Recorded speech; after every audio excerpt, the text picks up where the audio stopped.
Good morning, guys. This is the Benjamin Maximus Euro edition. This recently came out, and this is Craftsman's version of the Maximus that they can sell in the markets over in Europe that are sub 12 foot-pound markets. They have different rules than we have here in the States, where they're not allowed to have air guns that are as powerful as ours. Now, this is not a full review. If you want to see the full review on the Maximus, I'll put it down below in the description. I'll put a link in there for you. I did that back in June or July, and you can learn everything you want to know about this gun and then some. What this is going to be is more of a close look at the Euro version, how it's different, how it's the same, and how it might even be a better fit for you. I can tell you I've spent the last 2 or 3 days shooting this in my backyard and getting used to it and learning the gun, and there are some things that I like about this gun very much more than I do the FAC version. But before we get into that, what's the same? The gun basically looks the same. It's the same stock, it's the same action. There is a slight difference up here on the muzzle. The Euro edition has the little cap on the end of the muzzle that unthreads so that you can thread on an aftermarket moderator or silencer. These are 1/2 inch UNF threads, and there are plenty of guys on the forums that sell those for you if you are interested. Kind of talking about that same genre, the gun doesn't need a moderator. It is unbelievably quiet. That's probably the first thing I like about this over the FAC version. It's quieter than a break barrel air gun shooting at like 700 or 800 feet per second, because there's really nothing going on in here. There's no big mechanics being thrown around. It basically just goes boing, and you hear a little bit of air come out the front, and and that's the end of the story. So it is totally backyard friendly. I've probably put 1,000 rounds through the thing in the last 72 hours in my backyard, and it's been wonderful, and I absolutely love that about the gun. I did put a moderator on it just to see if it would be any different, and it did quiet it down a little bit. It quieted down a little bit of the air whooshing, so you hear really only mechanical noise. Otherwise, you hear mechanical noise and a very little report out of the front, and you'll hear that today. We're not going to get into the sound testing because I'm pretty sure that the decibel meter wouldn't even pick it up. It's that quiet. It's insanely quiet, and I absolutely love that about it. It is quiet because it makes less power. Again, this is a 12 foot-pound gun. The FAC version that is marketed here in the United States is an 18 to 20 foot-pound gun. In other words, it's shooting an 8.5 grain pellet at about 980 feet per second consistently. So it's making big power. This is going to take that same pellet and shoot it right about 800 feet per second. Now, let me drill down on that a little bit. Because it uses less air, I don't know exactly what Craftsman has done in this, but I can tell you in the FAC version, they have tuned the gun very well, and you can see that in the review, but that gun was basically getting between 10 and 25 very usable shots that had very good shot-to-shot consistency, so the gun is a usable platform out to 50 and even 100 yards. I was shooting that gun out to 90 yards in that video, and it was doing like right around 3/4 inch groups. It was very impressive, but you'd get 10 to 20 shots without having to worry about compensating for drop. This gun, on the other hand, because it uses less air and is tuned differently, gets like 35 shots. And I don't mean like 35 shots on a bell curve. I mean like 35 shots like there's a regulator in here. There is not a regulator in here. This is a $200 pre-charge pneumatic, but it behaves like a regulated gun. In other words, it's shooting over 35 shots, an 8.5 grain pellet at 800 feet per second, 800 feet per second, 800 feet per second, 797, 801, 792. I mean, it's like a 10 foot per second extreme spread and like a 3 or 4 foot per second standard deviation over the 35 shots. And that completely blew me away, because that's the stuff you see in very, very expensive guns. And then after that 35 shots, it kind of tails off down to about 50, 60 good shots. Now here's the other super cool thing. This is a 2000 PSI fill gun, which means it is a very good choice to fill with a hand pump, which is good because it keeps the overall price of the whole thing down for people just getting into air gunners. Getting into air guns, excuse me. That 35 shots that I spoke of, those are basically just using 500 pounds of air. So in other words, if I charge this up to 2000 psi and I shoot it down to 1500 psi, that's my 35 shot window, like the thing is on the regulator. So what that means to you at home is that if you have a hand pump, it's going to take very minimal effort and very minimal time to bring it back up that 500 pounds. And that's what made me love it even more. So when you take all that together and you put that in a $200 gun, you know, it's impressive, because, you know, you can look into that video to see, or the full review to see what I really think of it. But just to recap a little bit, the stock is incredibly comfortable. The gun is very lightweight. It's 6.5 pounds-ish, with a scope, with mounts on there, full of air. So very great, very compatible for younger shooters or even really senior shooters. It shoulders really well. It has a short length of pull. The trigger is what it is. It's a single stage trigger. It's about a 7-pound trigger. It's a single stage trigger that actually behaves a lot like a dual stage trigger, just because of how Crosman kind of put it together. But you kind of got this little bit of play, which acts like a first stage, then it stops. Oops, I have the safety on. Then it stops, and then it lets off right at about 6-7 pounds or so. So it actually feels really good. At least on the previous version I tested, it did not stop me from being very accurate with the gun out to near 100 yards. But I'm totally blown away by this thing, having spent a couple days with it, especially for $200. Whether it's going to deliver in the accuracy department is yet to be seen. We'll get to that. Whether it is to deliver in its effectiveness as far as taking down game out to like distances, like normal distances like you and I use, like 50 yards, that's yet to be seen. We are going to hit the gel today with it, something I've been very curious about. You know, we all watch our buddies over in the United Kingdom rabbit hunting with these things, and they're taking rabbits out to 50 yards with sub 12 foot-pound guns, no problem. And I've always wanted to shoot one of these here into the gel, and we're going to do that with an 8.5, a 10.5, and a 13.5 grain pellet at 50 yards to give you guys a real good feel for, can this kill something humanely? So that's really it. Let's get into this. I'm dying to see what it does, and here we go. Okay, 8.5, 10.5, and a 13.5 grain pellet at 50 yards. The gun's sighted in at 25, so this is an approximate 1-dot holdover with the 8.5, 2-dot with the 10.5, and 3-dot with the 13.5 or so.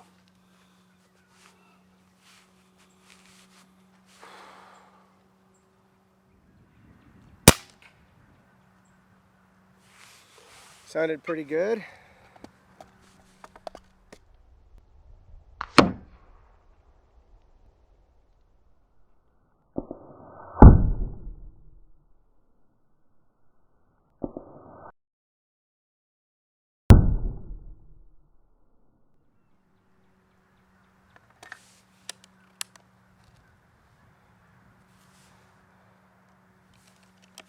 Here's the 10.5.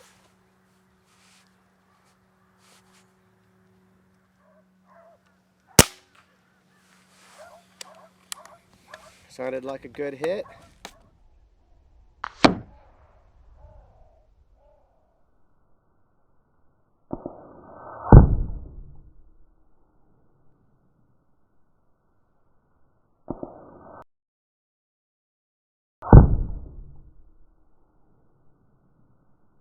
And now the 13.5.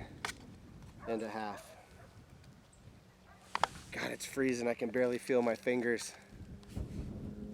Florida.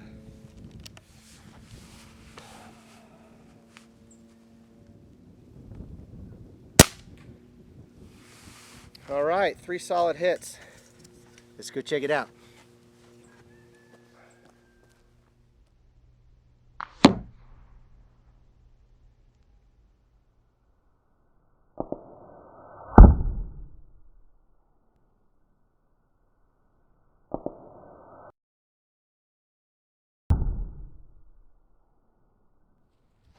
Look at that.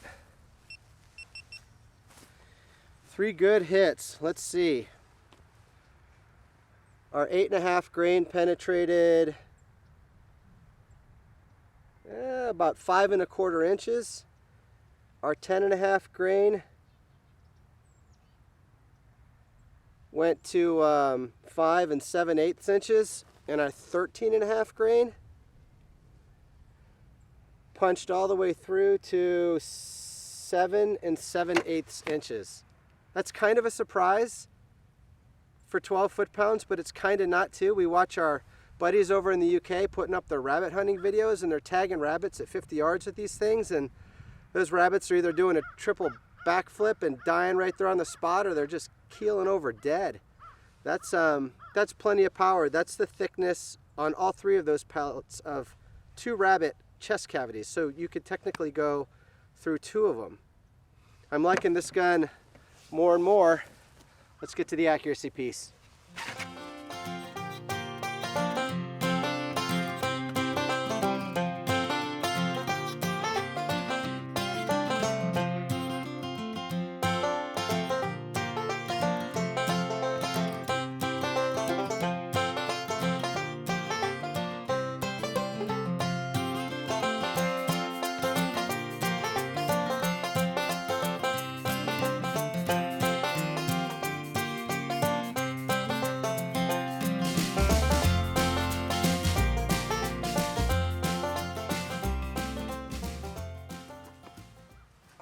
Okay. Up first, the 8.5 grain Diabolo Field by Air Arms. If you guys want to know what I do prior to video day, check us out on Facebook, and you'll see what I'm up to day to day and what I do behind the scenes before coming out here to film for you. To say I put a couple of rounds through this gun would be the understatement of the century, just trying to figure out what would probably work best for you out here. We've got a storm coming in. You've probably noticed the weather is deteriorating. Winds are steady at 7 now, gusting to 11. They're coming from behind me, kind of oscillating between like my 4 and 8. And I'm going to guess that is not going to bode well for a 12 to 13 foot-pound 177 at 30 yards, let alone 50, which I would really like to try if I can declare a winner here.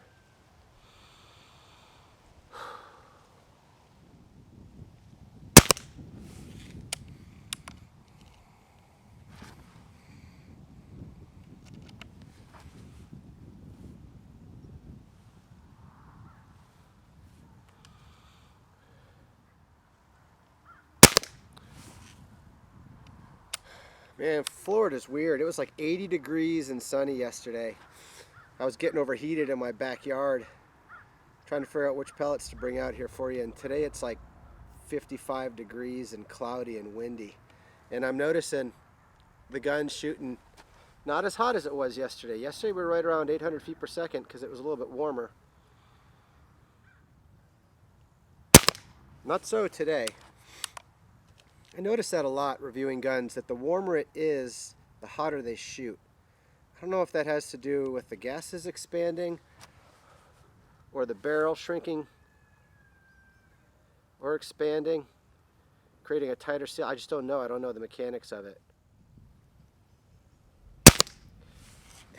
The Adaman 35 video was a real good example of that. It was shooting hotter up to video day, which was freezing. It seems like the last 2 times I come out here for you when I make movies, it's so cold.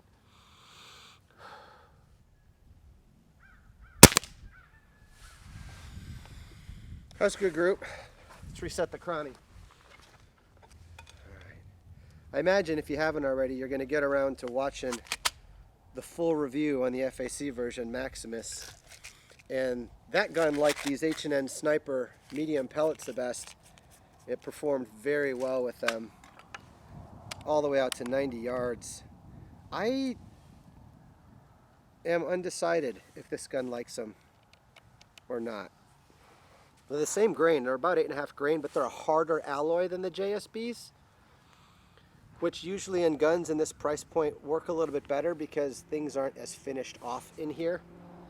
And you know, they tend to tear up the pellets a little bit in less expensive guns, but I don't know. Today'll tell us.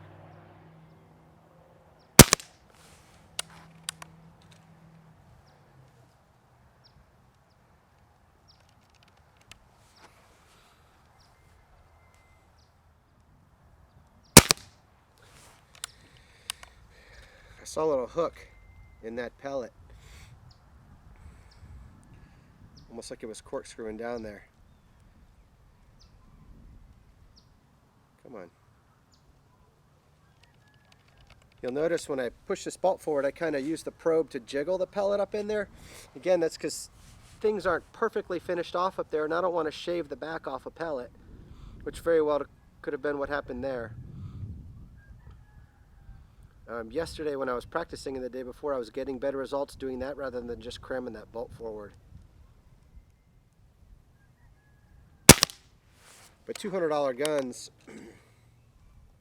you know, can't be expected to be finished off like $1,000 guns, but it's a gun, right? If it's powerful and it's accurate and it gets the job done and you learn how to use it and master its tendencies, then it'll be a good tool for you. And an affordable one.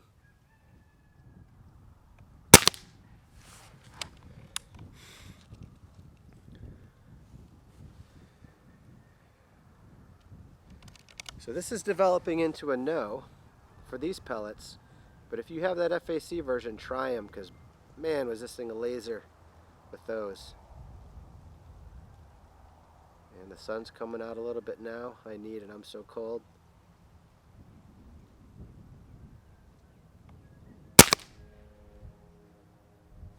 Yeah.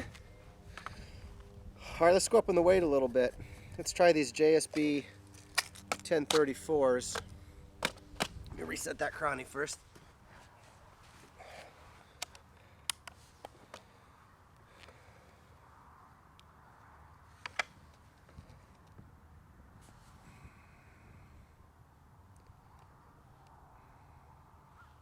As far as I know, nobody makes a magazine or a shot tray for this gun. If, well, it would need a shot tray, but maybe even something to make that opening a little bit smaller. I drop pellets in there and they tend to want to tumble end over end as I'm trying to position them in there, and I shot more than one over the past few days backwards out of this gun. And I don't think I did with those H&N snipers, but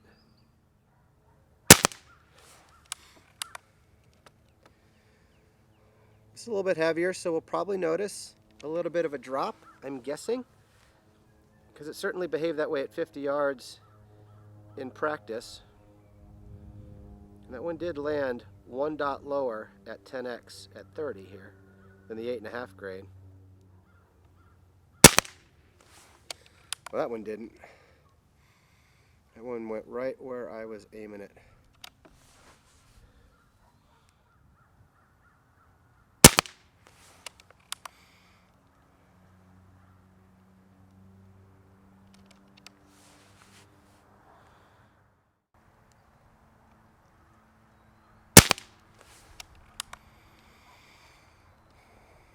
Looks like for the most part they're starting to pattern a little bit lower, which is what I thought would happen.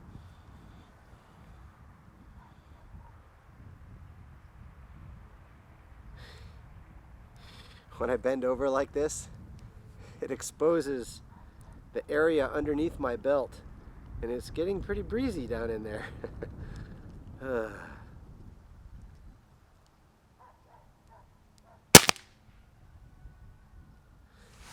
right, pretty good group.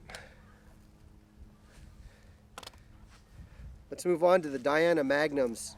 If you guys didn't know, I write a blog for Airguns of Arizona, and I just wrote a blog on the pellet manufacturer phenomena and 10-shot group, I think is what I titled it.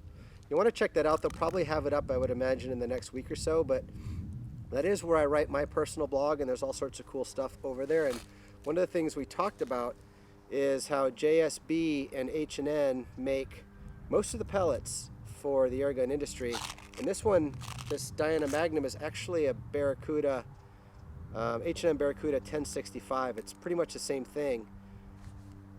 The Maximus Euro didn't like the Barracuda 1065s, but it liked these over the past few days. So this will be interesting to see. That rolled onto the bag. We're going to leave it there. How it does here in this wind and cold. Chrony reset. So again, we're going back to harder alloy with these H&Ns. They are not as soft as the JSB. Everything tends to fit in this breech fairly loosely.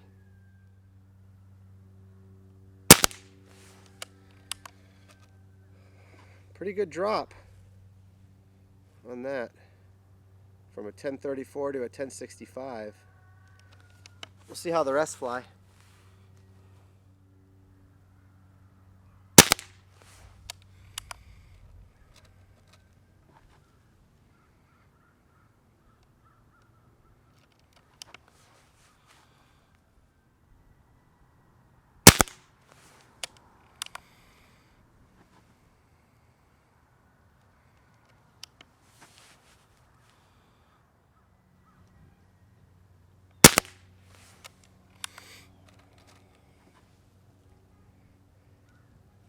As I mentioned on Facebook, I probably put 30 different brands or types of pellet through this gun over the last couple days. And for those of you who are wondering, yes, I clean the barrel very often through the process, and culled that herd down to these 5 at 25 yards in my backyard. They all did pretty well. Today I've obviously got some winds to contend with that are pushing these around, which is kind of what I expect to happen on a pellet traveling 700 to 800 feet per second. But it sure did like those air arms, which that was its favorite pellet for me consistently over the last 3 days. So that's not a big surprise.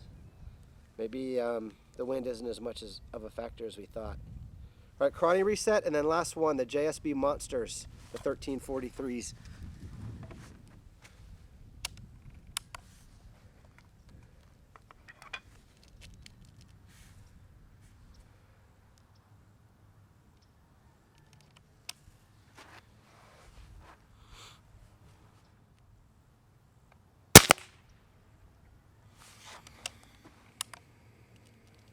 Pretty good drop there. The drop, by the way, has nothing to do with the shot curve or lack of shot curve in this gun. I charged it up to about 1900 psi, which will get us easily through the 5, 10, 15, 20, 25 shots. That would have carried us out to about 35 shots right at the same velocity, pellet to pellet. So these are just heavy and dropping more. That was about 2 dots, 10x, 30 yards when sighted in with an 8.5 grain. Same drop. If you're new to air gunning, the reason we talk about drop is because, you know, not everyone wants to make adjustments to their scope in the field. And as you get to learn your gun and how it behaves with different types of ammunition, you'll learn where to aim with it using those mil dots on the scope. For example, I'm holding the crosshairs right on the red dot in the middle of the target. But if I dropped one of these pellets in and I knew I had it sighted in with 8.5 grains, I'd be holding over 2 dots and it would make them land right on that red dot.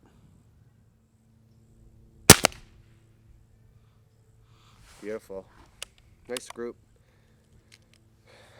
Until I shot this one, I was just going to move probably the air arms back to 50 yards, but I don't know if it makes sense to do it with these 13.5 grains or not. Really be lobbing them right in there. That's a heavy pellet. Excuse me. Oh, nose is running.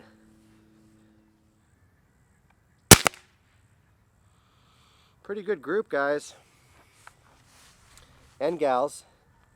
A couple of you do like to write to me in the comment section. Let me know that you screencast these vids up on your TVs.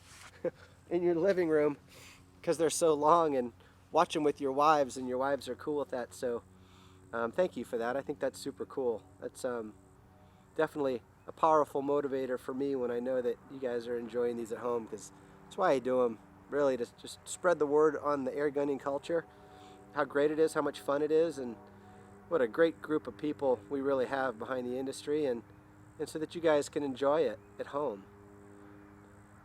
I don't know, guys. I think I got to move all three of these back to 50 yards because I can't tell really which one is best. So let's do that, and I'll be right back.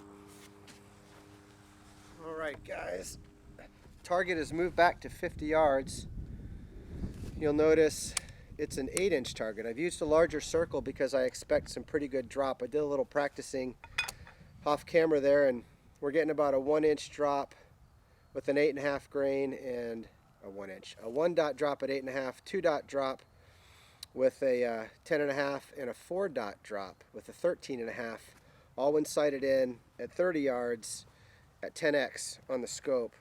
So we're going to try these 8.5s, and our conditions are about the same, crappy, and I fully expect these pellets to blow around pretty well, because 50 yards is a long way to go for something this light at 12 foot-pounds.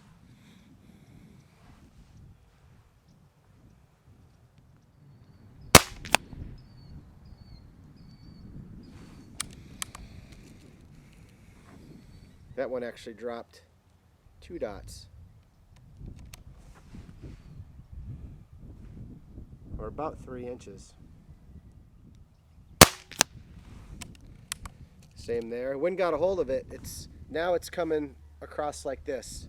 I just checked the phone again, and it was steady at 6, still gusting to 11, and I could feel it on my cheek, and I've got a little wind flag down there that you can't see, and it's standing up nice and straight and tall off to the left. So these are going to blow left, but I want you to be able to see the way the wind affects them, so we are going to hold center,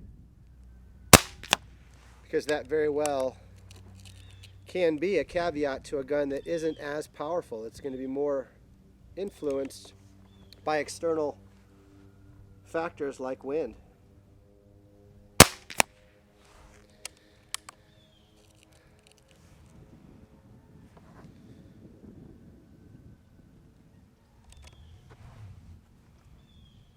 Not an exceptional group, but definitely okay to hit a rabbit in the kill zone.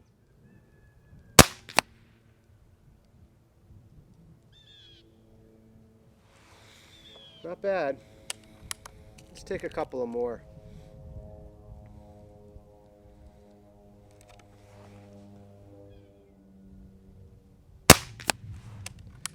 Six. Let's do 7. We'll do 7-shot groups.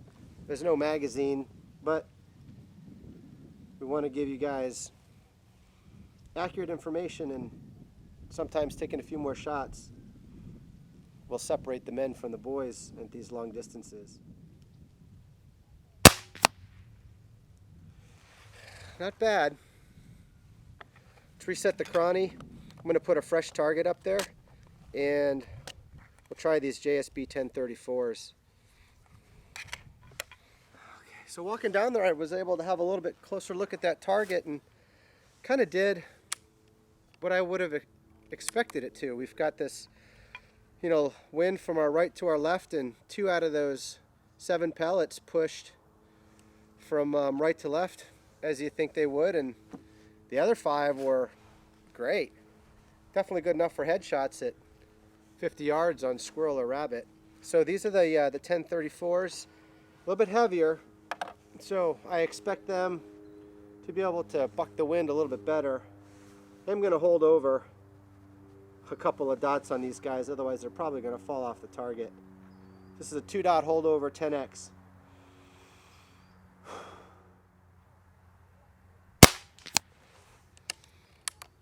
For those of you that don't already know it, AEAC has what's called an affiliate program with Crosman.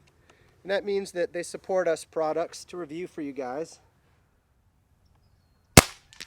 and in turn provide me with a special link to their website and a special coupon code so that they can track how many of you are learning about their products through AEAC and buying their products through AEAC. Whole trick to that, for it to work on their end, is you have to use the link and the coupon code together. And if you do, that benefits our channel. They give us a small commission, which keeps us going and helps pay for the cost of just bringing you these videos. And it also lets them know whether they should continue to back us or not. And I know a lot of you have been using that, and I just wanted to thank you for it. And the coupon code is for 25% off. So it's a good bit of savings. And if you think this Maximus Euro is for you, you can stand to save a lot of money. It's good for most all Crosman and Benjamin products, guns, accessories, scopes, ammo, except for like their custom made guns, which is understandable. But these are kind of doing like I thought they would. They're bucking that wind a little bit better. The wind actually just came up. I can feel it in my right ear. And it didn't matter. Still flying straight. Losing track. I think that's 4.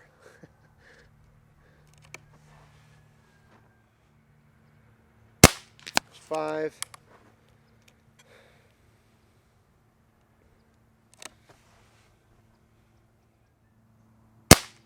6. And one more, just to be sure we know what's going on. Excellent. So from this, I'm drawing the conclusion that the 8.5 works just fine, but it is going to be more susceptible to the wind. If you get a wind, it's going to push the pellet off target, or you'll have to compensate for it.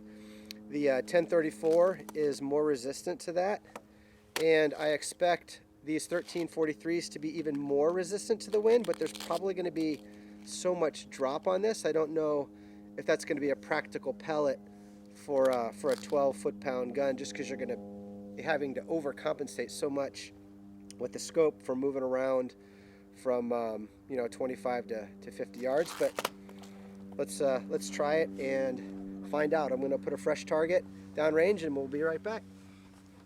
Okay.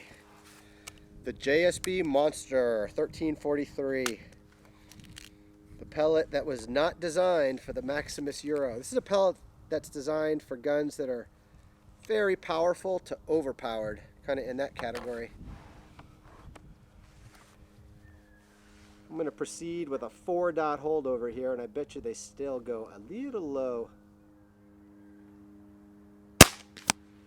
Nope. You guys may have noticed a few months back I changed brands of reactive target. And that's because the channel was growing at such an exponential rate. I was going through targets like crazy, and it was costing me a fortune. And so I do want you to know that I reached out to all of the reactive target brand manufacturers, and I got a response back from 2 of them, and a very excited response back from one of them, and that's Splatterburst. They very quickly jumped on board. They knew of us. They knew what we were doing. They knew that reactive targets are important to air gunners in general, and they jumped right on board sponsoring our channel, which means that I'll never run out of targets for you guys. This is their 8-inch down there. And the reason I share that with you is they're the target manufacturer that took care of us. So as air gunners, the community, we probably want to take care of them back, right? And I get that sounds like a commercial, but that's just me being real, and that's the world we live in. We take care of those that take care of us.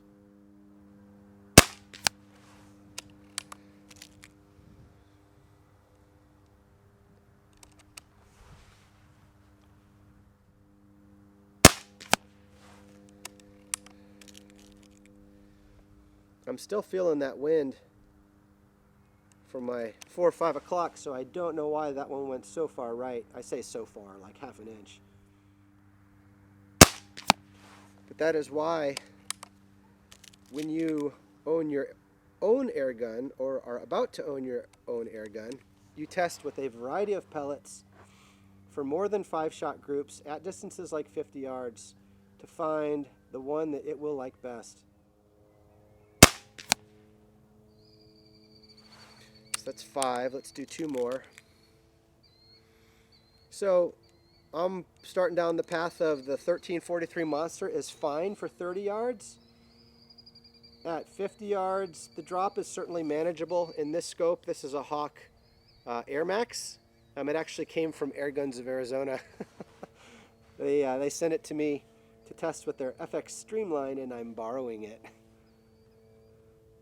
Because of its price point, it's about a $200 scope, which for me seems like a good match for this rifle. I get it that the scope costs about the same as the rifle, but the rifle is good enough to warrant a scope like this.